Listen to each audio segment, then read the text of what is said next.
મુક્ત અભિયાન હેઠળ અંડરપાસ અને ઓવરબ્રિજની કામગીરી શરૂ કરાઈ છે. તો ગાલોલ તાલુકાના ડેરોલ ગામે પણ રેલવે ક્રોસિંગ પરથી પસાર થવા માટે વર્ષ 2017માં ઓવરબ્રિજની કામગીરી શરૂ કરાઈ હતી અને 8 વર્ષ અગાઉ શરૂ કરાયેલી ઓવરબ્રિજની કામગીરી ખોરંભે ચડતા ગામના લોકોને હાલાકીનો સામનો કરવો પડી રહ્યો છે. ઓવરબ્રિજની કામગીરી અટકતા રેલવે વિભાગે 2 વર્ષ અગાઉ અવરજવર માટે બનાવેલો અંડરપાસ પણ જર્જરિત થતા અકસ્માતનો ભય રહે છે. તો અંડરપાસ પરથી ટ્રેન પસાર થતા પોપડા પડે છે. 25 ગામોને જોડતા બ્રિજની કામગીરી અટકી પડતા આસપાસના ગામોને પણ ભારે પરેશાની થઈ રહી છે. તો બ્રિજની ખોરંભે ચડેલી કામગીરીને કારણે સ્થાનિકોને 3 કિલોમીટરનો ચકરાવો કરવો પડી રહ્યો છે. સાથે જ વિદ્યાર્થીઓ પણ પોતાનો સમય બચાવવા જીવના જોખમે રેલવે ક્રોસિંગ પરથી પસાર થાય છે. સ્થાનિકોને પડતી મુશ્કેલીને લઈને અનેકવાર રજૂઆત કરાઈ હોવા છતાં તંત્રના પેટનું પાણી પણ હલતું નથી. સ્થાનિકોએ તંત્ર પાસે વહેલી તકે સમસ્યાનો ઉકેલ લાવવા માંગ કરી. મારી 3 બાજુ ખાંચ વઢાઈ ગઈ, એનાથી મને નુકસાન બહુ ગયું છે.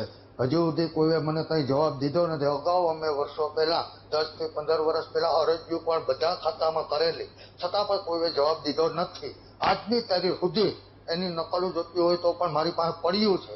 અમે સંયુક્ત ખેડૂતોની સહી લઈને દીધી, છતાં આ ઓવરબ્રિજને બનવાથી અમારા ગામની વેલ્યુ, અત્યારે મકાનોની વેલ્યુ, જમીનોની વેલ્યુ અત્યારે 50-60% ઓછી થઈ ગયેલી છે.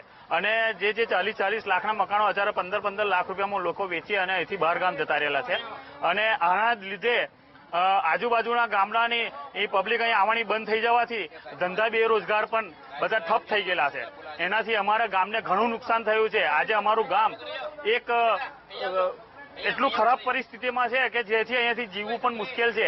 આ ડેરોલ સ્ટેશન અને કાલોલ જે મુખ્ય ગામ છે એમને જોડતું આ એક બ્રિજ છે. જે બ્રિજ 2017માં બનવાનું ચાલુ થયું. આજે આશરે 10 વર્ષ થવા આવ્યા, તેમ છતાં આજે બી એક અડધું બી બન્યું હોય એવું લાગતું નથી. અને હવે મને એવું લાગે છે કે હું જ્યાં સુધી જીવિત રહીશ ત્યાં સુધી આ ઓવરબ્રિજ બનવાનું નથી. વચગાળાના રસ્તા તરીકે એક નીચેથી એક રસ્તો કાઢ્યો કે જેની સ્થિતિ એટલી ખરાબ છે કે જો આપણે રૂબરૂ જોઈએ તો આપણને એમ થાય કે આ ગામના લોકો કેવી રીતે જીવતા હશે. આ ગંદુ અને ગોબરું ગામ મારા વિચાર પ્રમાણે આખા ગુજરાતમાં એનાથી ગંદુ અને ખરાબ વ્યવસ્થા પણ કોઈ ગામ નહીં હોય જ નહીં. આ જે ઓવરબ્રિજ બને છે તે કાલોલ ને ડાકોરની વચ્ચેનો ઓવરબ્રિજ છે. તે ડેરો સ્ટેશન પર આવેલો છે. ડેરો સ્ટેશન પર જે હમણાં હાલમાં જે ઓવરબ્રિજ 2017થી બનતો હતો, હજુ સુધી તે બ્રિજનું કોઈ કામ આગળ વધતું નથી. જે અંડરગ્રાઉન્ડ જે નાળું બનાવ્યું છે તે નાળાને હજુ તો 2 વર્ષ બી થયા નથી. તો 2 વર્ષની અંદર બી જો ઉપરથી ટ્રેન જતી હોય તો નીચે પોપડા પડતા હોય છે. અને ત્યાં અત્યારે બી એને છે તે ચાલવાનો રસ્તો પણ કલેક્ટર તરફથી બંધ કરવામાં આવ્યો છે. એની અંદર તમને ખબર પડી શકે કે આ નાળું કેટલું પાવરફુલ બન્યું હશે તો તેમના 2 વર્ષની અંદર નાળું બંધ કરવું પડ્યું.